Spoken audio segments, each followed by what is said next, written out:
Alors une partie de mon travail consiste à faire des séances de design humain durant lesquelles j'analyse les matrices énergétiques de mes clients. En général, ce sont des séances d'à peu près 1 heure et je vous explique comment ça se passe dans cette vidéo.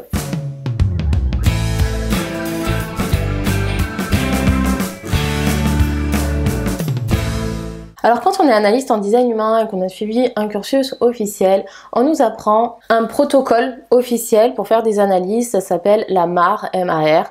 Donc c'est une façon de donner des informations à notre client en faisant des liens et dans un ordre bien précis. Donc ça, on va dire que c'est une structure de base quand on fait juste une analyse à quelqu'un. Donc on parle du type énergétique, de l'autorité intérieure, la stratégie, ça c'est vraiment les choses les plus importantes. Et ensuite on continue à rentrer de plus en plus en profondeur dans le design de la personne. Alors moi je fonctionne pas vraiment comme ça, tout simplement parce que déjà j'aime pas suivre des protocoles, je trouve ça assez barbant et surtout mon but ça va être vraiment de cibler ce que souhaite le client, les problématiques éventuelles qu'a le client, s'il souhaite plutôt cibler par exemple l'analyse sur le domaine perso, sur le domaine pro, sur le domaine du développement personnel. En général, chaque personne, elle a soit ses objectifs, soit des problématiques à régler, soit si c'est de la pure curiosité, peut-être qu'elle a des questions plus précises. Et en général, si c'est quelqu'un qui est là par pure curiosité, il y a de fortes chances que la personne, elle ait déjà fait plein de recherches en amont sur le design humain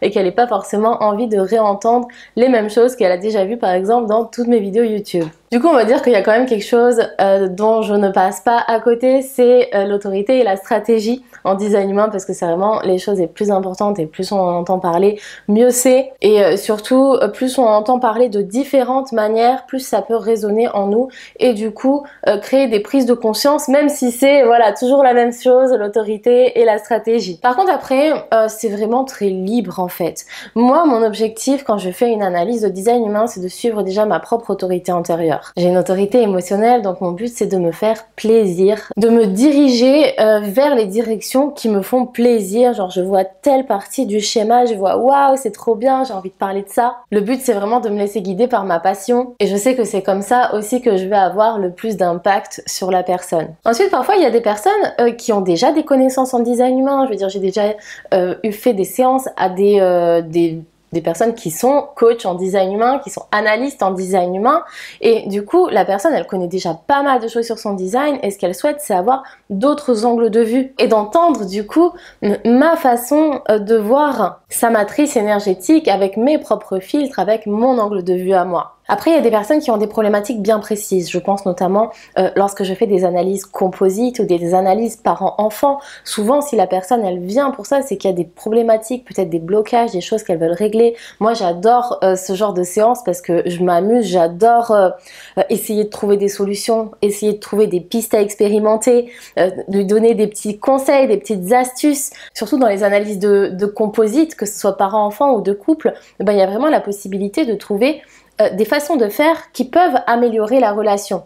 Et ça, j'adore faire. J'adore ce côté un petit peu challengeant quand il y a une problématique à régler. Bon, bien sûr, dans les analyses individuelles, c'est pareil.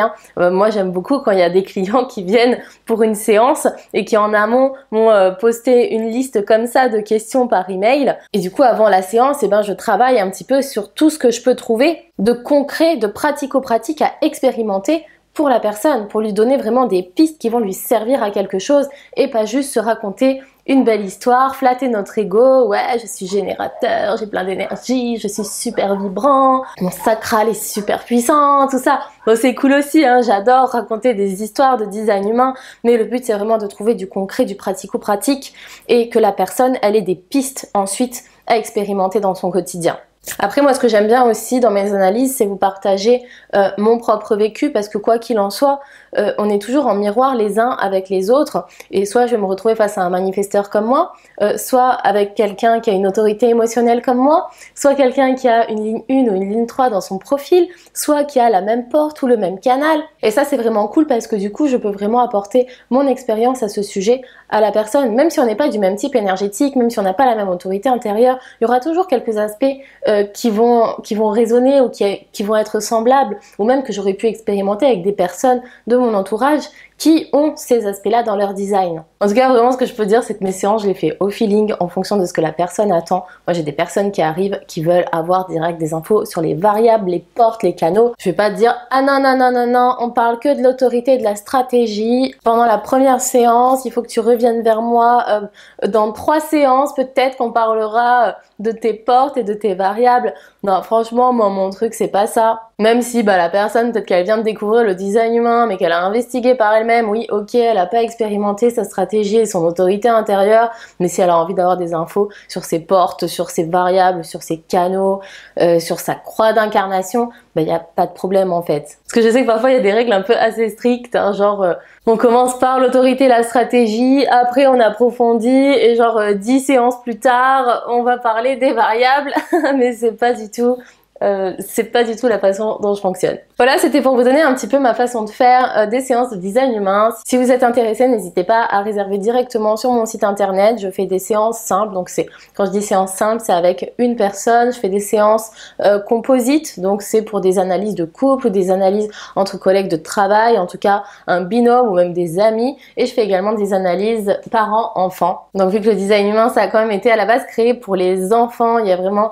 beaucoup de choses à approfondir et à découvrir dans les analyses parents-enfants et ça peut aussi débloquer pas mal de situations. Et surtout apporter des pistes de compréhension qui permettront d'accompagner notre enfant en lui laissant la possibilité de mettre en lumière ses dons les plus authentiques, ce qu'il y a vraiment au fond de lui, en le conditionnant le moins possible. Voilà, j'espère que cette vidéo vous a plu. Moi, là, je me prépare à aller dîner au restaurant et je vous dis à très bientôt.